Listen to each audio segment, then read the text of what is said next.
கருவாடு குழம்புனாலே கருவாடு அப்படி கரைஞ்சிரும் கருவாடு குழம்புலையே.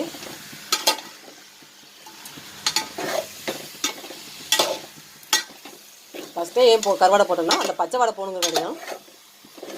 தனியாக எண்ணெயில் கொஞ்சம் வறுத்துட்டு அதுக்கப்புறம் கூட சேர்த்துக்கலாம். எப்படி செஞ்சாலுமே கருவாடு உடைய தான் செய்யும். அப்படியே வதங்கட்டும். இந்த கருவாடு குழம்புல போடுற கத்திரிக்காய் முருங்காய் எடுத்து அப்புறம் அவ்வளோ டேஸ்ட்டாக இருக்கும். அதுதான் கத்திரிக்காய் அவ்வளோ போட்டிருக்கேன்.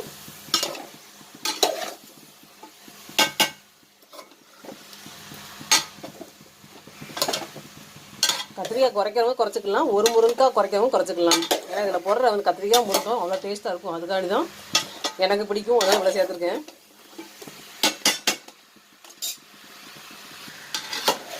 கோடு ட்ரை பீஸ் கறி கருவாட்டு குழம்பு, பண்ணா கருவாட்டு குழம்பு.